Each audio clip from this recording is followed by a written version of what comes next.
Local 4 News starts now with a breaking news alert. And that breaking news just in from Corktown, where a manhunt for a suspect who escaped police custody has just ended. Suspect was in handcuffs when he got away from Michigan State Police. Tim Pamplin on the scene tonight with the night cam. Tim.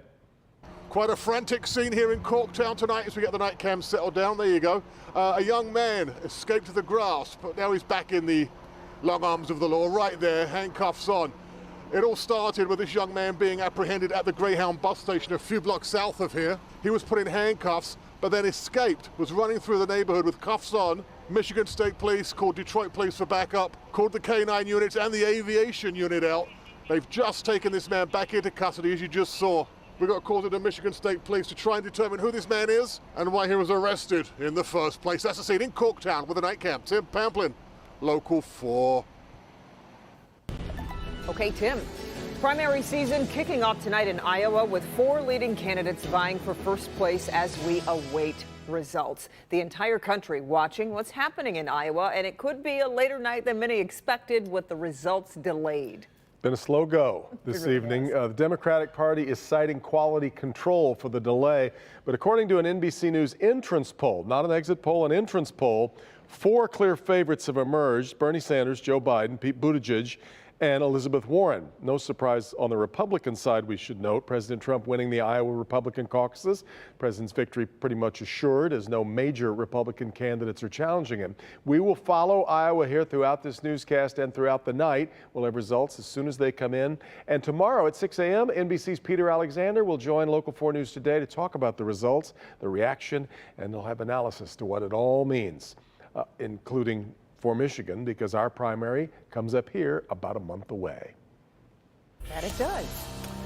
All right, a packed meeting in Madison Heights with the public finally getting an opportunity to get answers in the toxic Ooze investigation. For the first time, local and state leaders met with the public. Consumer investigator Hank Winchester was at tonight's meeting, and Hank, there had to be a lot of questions. Kimberly, there were a lot of questions, a lot of good questions, not a lot of time to get all those questions answered because investigators are spending a big majority of the time explaining what happened. It was standing room only here in the high school in Madison Heights. And bottom line, people that live and work nearby just want to know, is this going to affect our lives? The ooze, the concern, and now about 6 weeks after the toxic chemicals first leaked onto 696, the public finally getting some answers. His name is Gary Sayers, and he's responsible for the pollution of this town. Local and state leaders spending about an hour and a half explaining the problem, revealing that right now there doesn't appear to be a big environmental threat. Written questions answered, but not a lot of time to tackle all the concerns. There was a lot of good information there. It felt like a giant PR push to placate the masses. It's very informative, and a lot of people here, and it sounds like they care. One thing everyone wants to know, why Gary Sayers was able to operate this mess of a business for so long. You cannot let someone be carting around super toxic substances in a way that's illegal, dumping them in your ground in a way that's illegal, and not do anything about it. And local leaders at Madison Heights want to know why the state did not act sooner. Our number one concern right now is cleaning this up.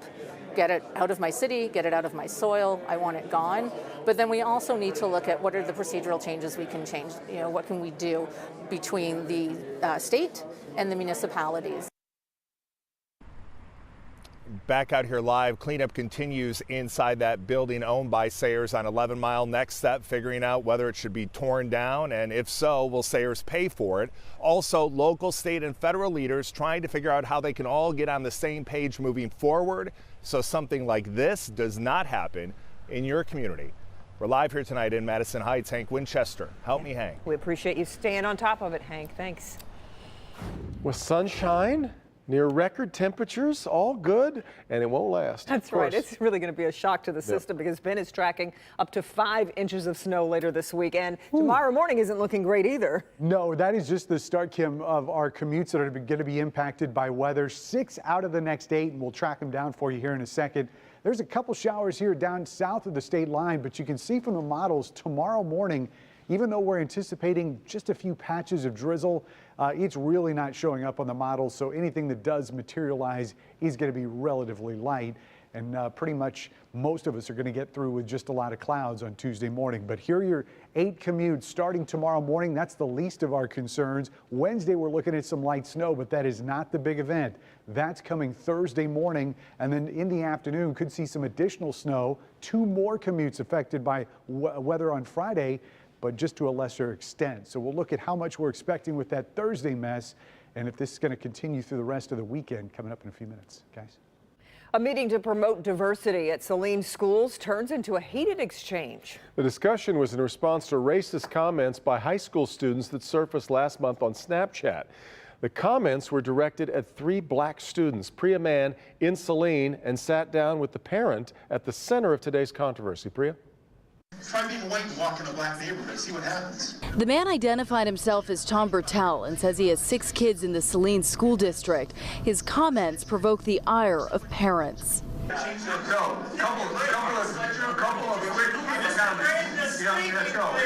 But none more than when he interrupted a father talking about his kid's experience with racist students. He was crying because of the abuse that he was enduring in this school system. He wanted to stay in Mexico.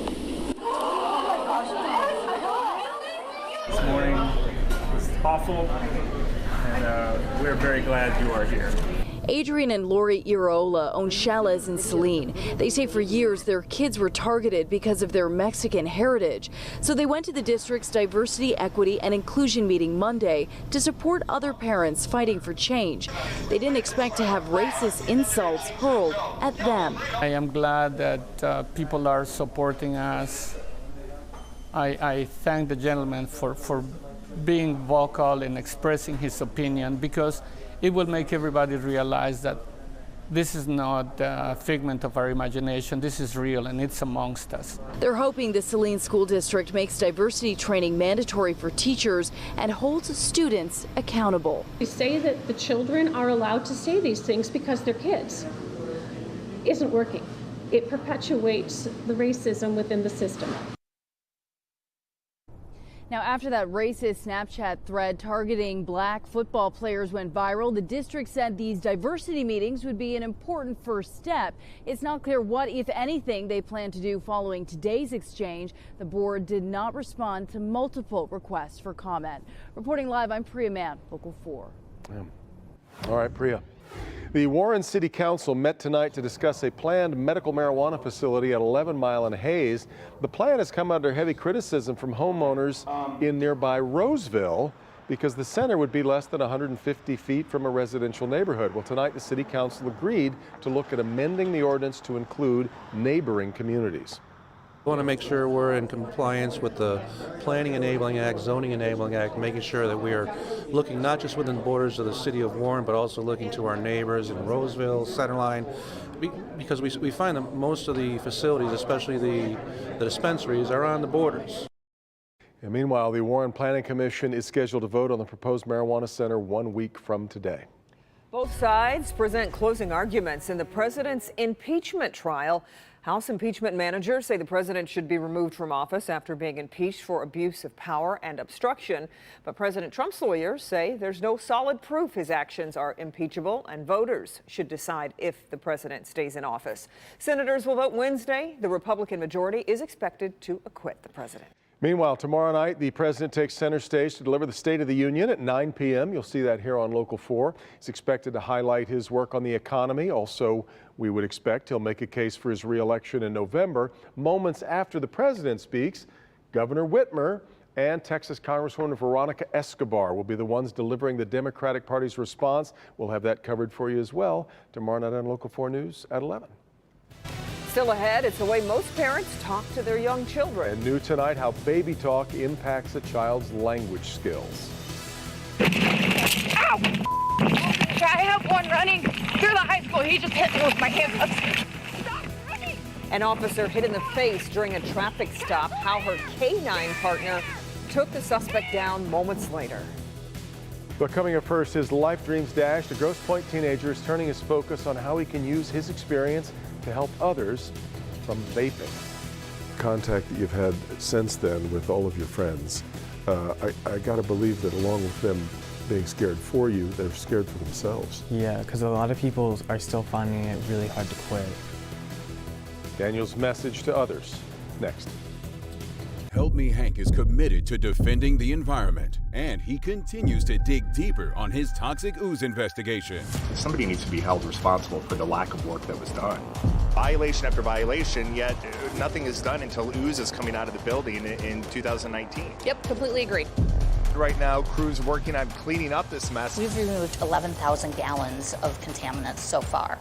Local 4 and Click on Detroit, uncovering the stories, fighting for change, getting answers.